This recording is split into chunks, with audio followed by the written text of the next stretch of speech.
put down your drop cloth. Now, how you open it is going to depend on the size of the craft that you're making. Is it going to be a small one or larger? But you still want to make sure that you cover your entire workspace. Next, you want to raise your art, because your working art, because you're going to want to be able to drip it down on the sides, and you won't be able to pick it up if it's down level flat. So you want to have a raised platform to work on. Today, I'm going to use my 12-inch round canvas that came from Arteza, and it says on there, use this surface to create your own magical acrylic paint pours. And it doesn't even matter that that's imprinted on the canvas, because we're going to cover that up. The colors I'm going to use today have been inspired by a picture that a friend sent me of his large saltwater aquarium tank. He has this huge tank, and he shows me pictures every week of the added fish, the added corals, and these colors are very similar to what he showed me. So I asked him to send me those pictures so that I could use them for inspiration. These are the paints I'm going to be using. You'll see my supplies. I have my pour cups, 2 of them, the black gloves, which I'm going to put on now, and my little spreading tool. So you'll see that I've added 2 non-art tools to the tabletop. I have my metal straw and a wide tooth plastic comb. I'm going to experiment with those. This is only the second paint pour project that I have done. Say that 5 times fast. And so I'm really excited to see how this is going to turn out. Lay down a little bit of groovy turquoise. And I think the best method for a beginner is what we call the dirty pour. That's where you're going to put the paint into the cup and just flip it. It's also known as a flip pour. But you see, I'm going to combine several different pouring techniques through this. So the first is, I'm going to use that turquoise, but after the fact, to kind of embellish a few things, and you'll see what I mean afterwards. So you want to figure out what layers you want your paint to be. Of course, they're all going to mix and match, but since I'm doing a coral fish tank kind of a theme, I want to make sure that I have like a coral type color, and I don't in my selections. So I did pick up a bronze. There's ultramarine blue. I mean, marine is in the name. How could you avoid that, right? Then we have a luscious green, lavender, and a rose pink. And I think all of these colors are going to combine really well to make an abstract reef sort of theme. So what I'm going to do is I'm going to go ahead and put my cup in here. And now these don't have to be the same measurements for each. You don't have to do 1 ounce of this and 1 ounce of that. It's just really whatever the colors are that strike you. I'm going to start with bronze, and if you do multiple layers of the layers, so let me go ahead and get that down in there. I want to add a lot of the bronze because I love bronze and gold and coppers. Those are my personal favorite colors. Right after that, striking is going to be ultramarine blue. So I was starting to say, if you don't have to have equal amounts, and you don't have to layer them like bronze, blue, lavender, bronze, blue, lavender. You can do bronze, blue, bronze, lavender, lavender, blue. You can change up the layers of the colors as well. You don't have to have equal amounts. You don't have to have them in the same layer order. The next I'm going to try is a luscious green.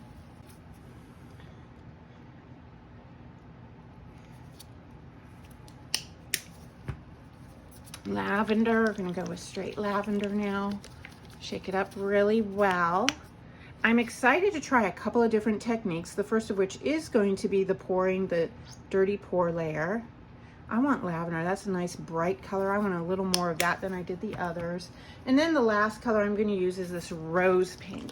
I like this. It's sort of it's not really a metallic-y color, but what it is it's just a vibrant pink. I never used to be a pink person, but I am lately.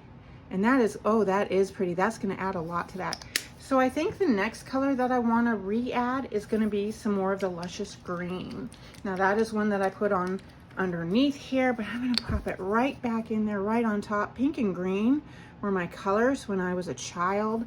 My room was pink and green with pink wallpaper and green leaves. It was really, really quite something. I think it's time to add a little more gold in here. Okay, so we're going to add some gold All right, how's that looking? And now I think we're just gonna add a little more of the ultramarine blue. Gonna add a little bit of that. Should I add some more of the other colors? I don't know. Maybe just another hint of the pink. I like the pink because it's the color of the coral in the photo that I'm trying to, or that I am inspired by. So there's a couple ways to do the dirty pour. And the first is that you could take the cup, if it was full like this, and just empty it. Or you can pour it and drizzle it. What I'm gonna do is I'm going to put the canvas on top like that, and I'm going to flip it and then pull the cup off. So there we go. And what we want to do once we've done that, see, now I didn't set it perfectly centered. That's okay, because it's all going to blend and mix anyway. And I hope you can see through the edges, through the sides of the cup, how it's starting to blend. So you want to just wait a few minutes, maybe give it a little tap, make sure that all the paint is coming down, and it is. There's still some coming down on the sides. Just gonna let it kind of blend and settle down on the bottom for a moment. So excited to see how this is gonna turn out. Already with the blending in the cups, I'm really excited for this color scheme. So while that's doing that, I'm going to do what I brought out the groovy turquoise for, and that's gonna be, I'm gonna pour along the edges. I want that to sort of act as a ring barrier. Not really a barrier, but sort of a horizon. So as the paint pours, all those other great colors, they're gonna run into this, and it's gonna match this. And this will be the highlight, as well as be able to run down the edges. So you can see I'm not doing it perfect. You know, I don't have all the seams matched up, but that's okay, because a paint pour is abstract. It's what you need it to be. There's no more paint running down. So are you ready for the great reveal? I hope enough of that gold got to the top. And 1, 2, 3. There it is. Look at all that. Not hardly any paint left in the cup itself. We're gonna set that aside in case we need to use it. And now it's time to shift and pour. And you'll see what I'm doing here is I'm getting it right up to that turquoise, and then I'm gonna let it blend. And instead of going in a full circle, I'm gonna go top, bottom, left, right, you know, north, south, east, west. You'll see the turquoise is starting to drop down at the bottom now along the edge. So what I want to do is make sure that it's all covered. I am loving these colors. Love, love, love these colors. You can see the cells starting to develop. Okay. I want to get it over there onto the other side. And if you find that you haven't added enough paint to cover your entire canvas, that's okay. You can always add more. So I'm getting it right up to the edge, letting it drip, turning it sideways. Kind of does look like coral. That aquamarine coming in, that bronze is fading into the blues. I'm going to tip it this way so I can get more of the blues. So I just want to make sure that it gets to the edge. It didn't get to the edge on the other side. I didn't tip it enough, so I'm going to keep tipping it and go that way. And you can see how it's starting to drip now over onto the paper, or onto the plastic sheet. I'm gonna go past that turquoise barrier that I put up. Turquoise coral reef barrier, right? Okay, so now I'm gonna have a little fun and try the straw technique. Let's see what this does.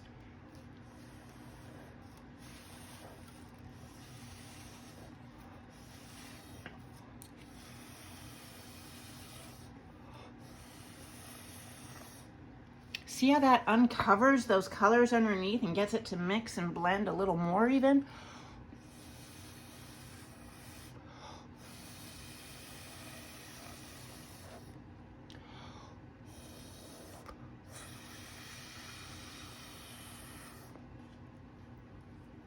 All right, and now I'm going to try another technique. I know I'm blending a lot of techniques, but really this is kind of an experiment for me anyway. I want to try the comb. Ooh, oh, look at that. I dig that. Just a few swipes. Wow. Look at that comb. It's like, that is gorgeous. Look at the texture and it's almost like the gills of a fish or the scales of a fish. I did not intend for that. I did not know that that was going to happen. That is beautiful. Okay, now what I want to do is I want to cover around the edges, that little bit of white that's showing, and I want it to drip down. So this is called a direct pour, which is kind of what I did with the aquamarine at the beginning. But I'm going to use the colors, the striking differential colors that I love so much. The blues and the bronze, and just a little bit of that pink for that coral feel to it. I'm going to do that just a little bit more. All right, so now that I have that, I'm going to pick it up and I'm going to very carefully tip it. I don't want to ruin this. In fact, I'm not even going to tip it because I don't want to ruin the scales, but I'm going to blow these over the edges.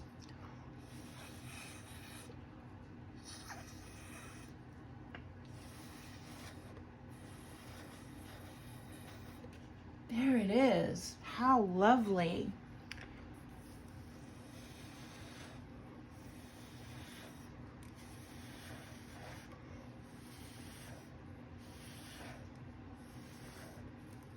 All right, and so I can get a better angle at it, I'm going to turn it just a little bit. Again, another great reason to have it lifted up so that my fingers don't get all over it.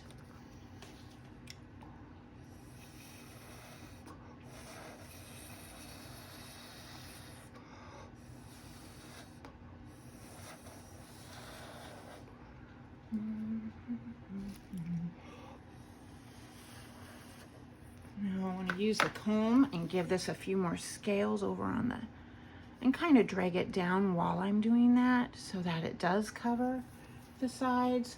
It's almost like decorating a cake, which I used to do when my daughter was in high school and in junior high and high school. And we took some cake decorating classes together, and that was so much fun. And of course, she always did better than anybody in the class. Her very first cake won a prize because they thought that she had been decorating cakes for a long time, when in fact she had not. So you see that a lot of the bronze that I said in the beginning that I really wanted is not showing. So I'm gonna see if I can just stir up just a little. But you know what? I was gonna use this as another technique, and I don't think I will. I'm really, really in love with the colors now. I'm just going to add a little bit of bronze right there, and I'm going to comb through it. And that way, there. I've added some gold. And you'll see that I did not wash or rinse the tips of the comb as I reused it. I did that intentionally because I wanted the colors to all blend. And they did. I think they worked out well. Now, is this exact for what I wanted it to be? Not at all. I mean, there's some colors here that are lighter than the reef that my friend's picture shows. His is much more vibrant. But what I did do, I'm really thrilled with. For my second piece of poured art, I think it turned out great. I used the comb, and I used a straw, and I used the dirty pour technique. And that is how I have created my first big poured paint piece of art. Now to let that dry for about 48 hours. So I'm gonna let it sit, and I'm gonna work on my next piece of art in just a moment. One of the things I forgot to do, I just took my gloves off, is you can take isopropyl rubbing alcohol in a spray bottle like I have here and spray it, and that's going to pop the little cells of paint and bring them to the surface as well. So I've not done that before, and since I've not, I'm going to spray this, and I don't know after the technique if that's what that's going to do, but we're going to let it sit here. I'm going to spray just a couple areas, not all of them, and hopefully that'll bring some of the cells up and make them kind of bubble and give it a more bubbly underwater feel. We just have to wait for 24 to 48 hours and let it dry and see what happens.